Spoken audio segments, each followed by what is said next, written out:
Hello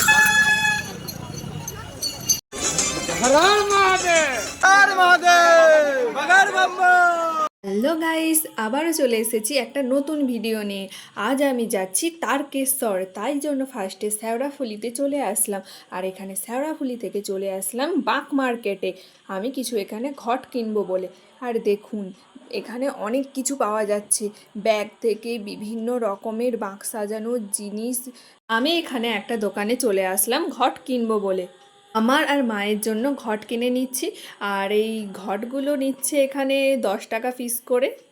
ঘট কেনার পরে এখানে পরীক্ষা করে নিচ্ছি জলে ডুবিয়ে যে কোনো ফুটো টুটো আছে নাকি নয়। আর আপনারাও ঘট কেনার আগে অবশ্যই পরীক্ষা করে নেবেন ভালোভাবে। তারপরে চলে গেলাম নিমাই ঘাটে। আর এখানে এসে দেখলাম প্রচণ্ড ভিড়। আর এখানে এসে আমার যেটা ভালো লাগলো সেটা হলো পুরুষদের জন্য আলাদা ঘাট আর মহিলাদের জন্য আলাদা ঘাট। নিয়মটা আমার খুব ভালো লেগেছে। তারপর এখান থেকে জল তুলে নিয়ে আমরা হাঁটতে শুরু করলাম। আর আমরা যাচ্ছি পায়ে হেঁটে 38 কিলোমিটার।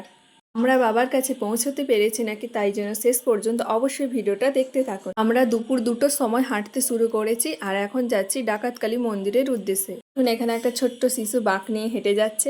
তারপর এখানে আমার মা আর আমাদের গ্রুপের সবাই মিলে আমরা এখন যাচ্ছি ডাকাতকালী মন্দিরের দিকে। আর দেখুন, ডাকাতকালী মন্দিরে চলে আসলাম শেষ পর্যন্ত। ডাকাতকালী মন্দিরে এসে এখানে একটু বিশ্রাম করে নিচ্ছি সবাই মিলে।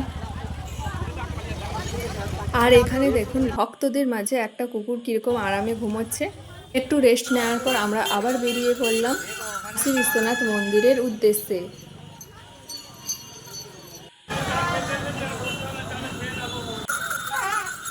এখন আমরা হেঁটে যাচ্ছি। আর এখান থেকে দেখুন তারকেশ্বর এখান থেকে 22 কিলোমিটার। এখন আমরা পৌঁছে গেলাম কামারকুণ্ডু ব্রিজে। কামারকুণ্ডু ব্রিজের দৃশ্যটা ছিল অসাধারণ। সবাই এখানে ফটো তুলছে, ভিডিও করছে। আমিও এখানে একটু ফটো আর ভিডিও করে নিলাম। তারপর যাওয়ার পর এক জায়গায় দেখলাম যে এখানে প্রচুর ভিড় হয়েছে। আমি ভাবলাম এখানে আবার কিসের ভিড় হলো। এবছর একটা নতুন জিনিস দেখতে পেলাম যে চাউমিন, ফুচকা, চপ এখানে সব কিছু দিচ্ছে। আমিও 1 প্লেট এখানে চাউমিন নিয়ে নিচ্ছি। চাউমিনটা খাওয়ার পর একটু রেস্ট নিয়ে আবার আমরা রওনা হলাম। ফাইনালি আমরা পৌঁছে গেলাম কাশী বিশ্বনাথ মন্দিরে। সবাই লাইন দিয়ে বাবার মাথায় জল ঢালছে। এখন আমরা কাশী বিশ্বনাথ মন্দির থেকে বেরিয়ে আবার হাঁটা স্টার্ট করলাম। আর এখানে দেখুন মা কেমন গানের তালে তালে নাচছে। গান চললে মনের জোর বাড়ে। এরপর পৌঁছালাম সেই জায়গায়। ওয়েলকাম টু তারকেশ্বর গেটে পৌঁছলাম। তারপর এখানে আমরা লোকনাথ বাবায় জল ঢেলে যাচ্ছি তারকেশ্বর মন্দিরের দিকে। মন্দির যত কাছে আসছে আর ততই মনে হচ্ছে আর পারছি না, আর হাঁটতে পারছি না।